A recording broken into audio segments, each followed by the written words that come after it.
Hi అండి. నా video first time చూసినట్టయితే please like, please share and please subscribe అండి. సబ్స్క్రైబ్ చేయడం అయితే మర్చిపోకండి ఫ్రెండ్స్.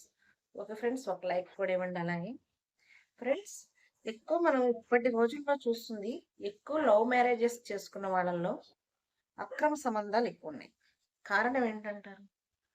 మరి ప్రేమ అంటే 5 ఏళ్ళు ప్రేమించి చేసుకున్న వాళ్ళు ఉన్నారు, సంవత్సరం ప్రేమించి చేసుకున్న వాళ్ళు, 10 సంవత్సరాలు కూడా ప్రేమించి చేసుకునే వాళ్ళు ఉన్నారు.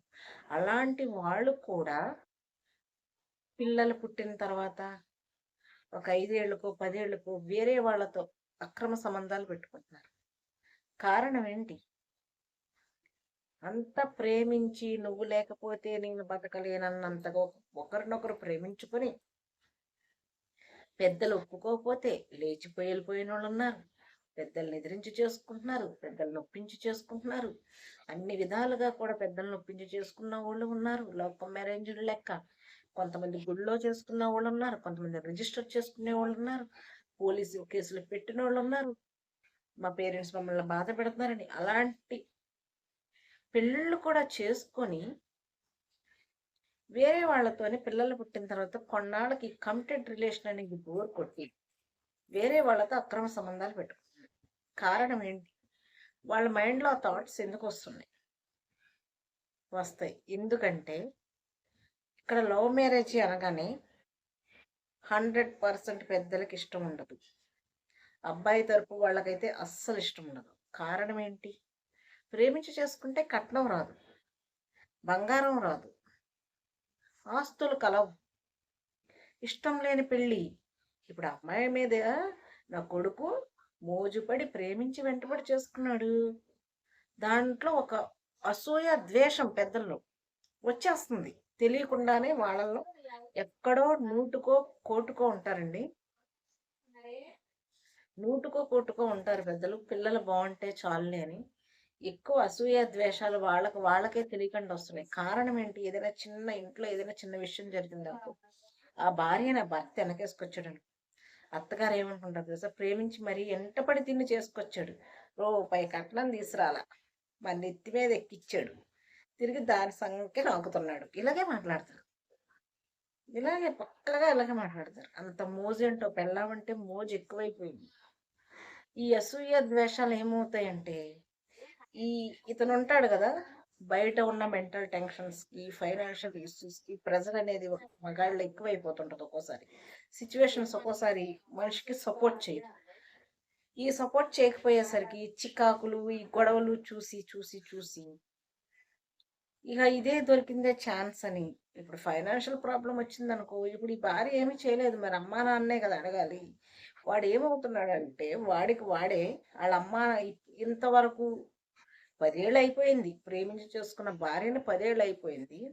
ఇంతవరకు తనతో పాటు కష్టాల్లో సుఖంలో ఉన్న భార్య విలువని వదిలిపెట్టేసి ఎప్పుడైతే మా అమ్మ నాన్న నాకు ₹1,00,000 సాయం చేశారు, నువ్వేం తెచ్చావే కట్నం అంటే వాళ్ళు ఎక్కేస్తున్నారనమాట. చూసేవేరా ఆ రోజు నేను చెప్పినప్పుడు విన్నావా, దాన్ని చేసుకున్నావు, చూడు అనుభవించు, ఏం చేస్తాం, అంతా కర్మ, ఏదో ఒక రాయి అలాగేసి వదిలేస్తున్నారండి. అలా వేసి వదిలేస్తున్నారు. ఇతనిలోని మనిషికి తెలియకుండానే ఒక రకమైన మైండ్ లోపల ఇదైపోయి, మైండ్ అనేది లోపల రన్నింగ్ అయిపోద్ది అనమాట రకరకాల ఆలోచనలతో.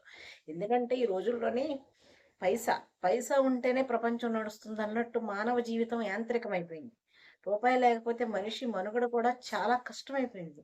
అందుకని బయటకు వెళ్ళాలంటే లగ్జరీగా ఉండాలి, లగ్జరీగా ఉండాలి, మంచి బట్టలు కొనుక్కోవాలి, మంచి చెప్పులు కొనుక్కోవాలి, మంచి బళ్ళల్లో తిరగాలంటే డబ్బు కావాలి. మరి ఎక్కడి నుంచి వస్తాయి? కొద్ది ప్రేమించి చేసుకున్న అమ్మాయిలో జాబ్ ఉందనుకోండి, ఓ రకంగా విలువైన ఉంటుంది. జాబ్ లేదు, వాళ్ళ మీదే డిపెండ్ అయి ఉందనుకోండి, పెద్దలు నాలోళ్ళు వదిలేసి వచ్చి, ఆ అమ్మాయి విలువ మరీ నీచాతి నీచమండి, నీచాతి నీచం. ఎప్పుడైతే ఫైనాన్షియల్గా ప్రాబ్లమ్స్ ఎదురవుతున్నాయో, ఎప్పుడైతే వీళ్ళ అమ్మా నాన్న అతని తరపోళ్ళు ఇవన్నీ చెప్పుకొస్తారో, ఇక వీడికి అప్పటి నుంచి స్టార్ట్ అయిపోద్ది మైండ్లో. అయ్యో, ఆ రోజు చెప్పినప్పుడు బాగా డబ్బున్నదాన్ని చేసుకుంటే నాకు ఈరోజు ఈ పరిస్థితి వచ్చేది కదా, మరి ఆ పాటికి ఎందుకు ప్రేమించా? ఒళ్ళు కొవ్వెక్కి, ఒళ్ళు మదం ఎక్కి, అంతే కదా. అంటే అది ప్రేమ కాదు. నువ్వు చెప్పుడు మాటలు వినగానే మారిపోయే లెక్క అయితే అది ప్రేమ అవుతుంది. ఇవన్నీ మైండ్‌లోకి వెళ్ళిపోయి అతని యొక్క మనసును మార్చేయడానికి ఈలోపు ఎక్కడో ఒక రకంగా ఒక మెరుపు తీగలా ఒక ఆడది మెరుస్తుంది. ఇక వాడి కళ్ళల్లోని ఇది పాత చింతకాయ పచ్చడైపోయింది. మరి ఫుడ్డు, ఇది విటమిన్స్ ఇయన్నీ బాడీకి అందవు కదా! భార్య అనేది ఎప్పుడైతే ఒక మగాడికి వెగటైపోయిందో, ఆ భార్యకి పెట్టేది కూడా తగ్గిచ్చేస్తారు. ఇంట్లోకి చూడవలసినా కూడా చూడరు ఎదవలు. అత్తోరు పట్టించుకోరు. మాకిష్టం లేని పెళ్లి చేసుకున్నారు మాకేంటని. పెద్దలు కలిసి చేసిన పెళ్ళిల్లో కోడళ్ళనే పట్టించుకోవట్లేదు. ఇలాంటి కోడల్ని ఎలా పట్టించుకుంటారు? ఈ భార్య అనేది చాలా బురద గుంటలాగా కనిపిత్తది ఇంట్లో.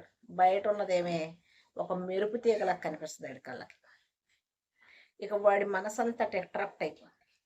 అప్పుడేమంటారు తెలుసా? మేము ఆ రోజే వద్దన్నాం కదరా ఆ అమ్మాయిని. ఈ అమ్మాయి బావుంది. ఈ అమ్మాయి అమ్మాయి ఈ అమ్మాయి అంటే ఈ అసూయ, ద్వేషాలనేవి ఈ రకంగా తీర్చుకుంటున్నారు కొంతమంది. ఒక్కటి మాత్రం పెద్దలు చాలా మంది గుర్తెట్టుకోవాలండి. ఏ అమ్మాయిని చేసుకున్నా మీ అబ్బాయికి ఇష్టం లేకుండా చేయగలరా? అరేంజ్డ్ మ్యారేజ్ అయినా. చేయలేరు కదా! ఎవరైనా సరే చేయలేరు. అలాంటప్పుడు ఏం చేయాలి మీరు? మా కొడుకు, కోడలు సుఖంగా ఉంటే చాలు అని ప్రతి తల్లిదండ్రి ఆలోచించాలి. ఆలోచించి మీ యొక్క భయమనేది ఉంటే తల్లిదండ్రుల భయం, ఆ కొడుకనేవాడు అక్రమ సంబంధాల జోలికెళ్ళడు. అమ్మో! మా నాన్న, మా అమ్మ ఊరుకోరు. నాకు ఎనకాల ఫ్యామిలీ ఉంది. బ్యాక్‌గ్రౌండ్ ఉంది. ఇవన్నీ ఆలోచించగలిగితే ఆ కొడుకన్నవాడు ఎప్పుడైతే తల్లిదండ్రుల సపోర్ట్ వచ్చిందో ఇరవీగిపోతాడు. ఏంటి ఆఫ్టర్ ఆల్ ఆడది ఇది చేసేది? ఏంటిది నన్ను పీకేది? ఏం తెచ్చింది? ఇది బోడి కట్నం. దీన్ని మేపడం తప్ప ఇది నాకొద్దు. నేను విడాకులు ఇచ్చేస్తా. ఈ మధ్యకాలంలోనండి విశాఖపట్నంలోని సీతమ్మ దారని ఉంది. ఆ అమ్మాయిని 5 ఇయర్స్, 6 ఇయర్స్ ప్రేమించి చేసుకున్నాడంట. పెద్దలు ఒప్పించి చేసుకున్నాడంట. కానీ ఇప్పుడు 2 ఇయర్స్ నుంచి వేరే అమ్మాయితోని ఇల్లీగల్ అఫైర్ పెట్టుకున్నాడు. ఏమనంటే వాళ్ళ అమ్మ నాన్న ఏమంటున్నారు తెలుసా? మేము ఆ రోజే వద్దన్నాం కదరా! నువ్వే చేసుకున్నావు, అనుభవిస్తున్నావు. వద్దు వదిలేయి, విడాకులు ఇచ్చేయి.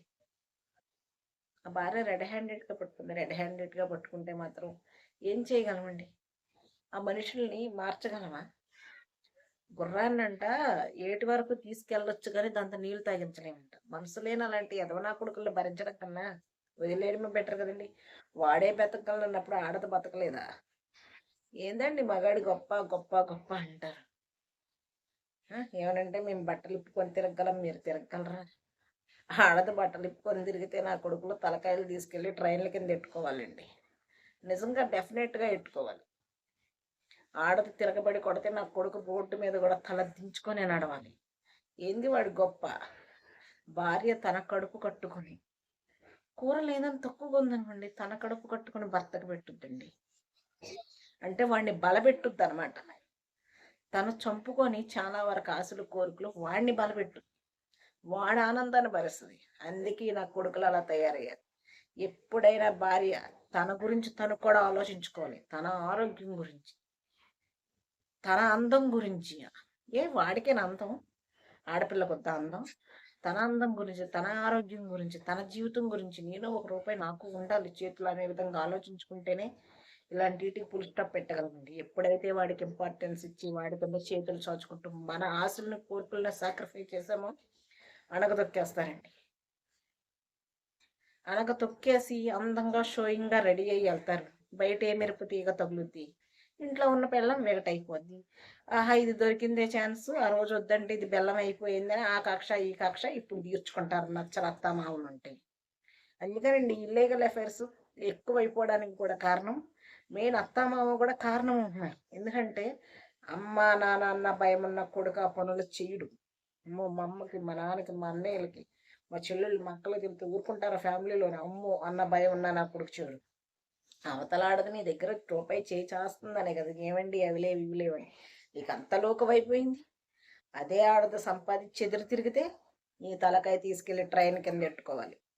ఇలాంటి నా కొడుకులను చెప్పుతో కొట్టాలి. ప్రేమించారని చెప్పి వెంటపడి 15 సంవత్సరాలు, 15 సంవత్సరాలు కాపురాలు చేసి ఇప్పుడు అక్రమ సంబంధాల పేరుతో పెళ్ళాం, పిల్లల్ని వదిలేసిన నా కొడుకుల్ని నడి రోడ్డు మీద చెప్పుతో కొట్టాలండి. Thanks for watching my video అండి.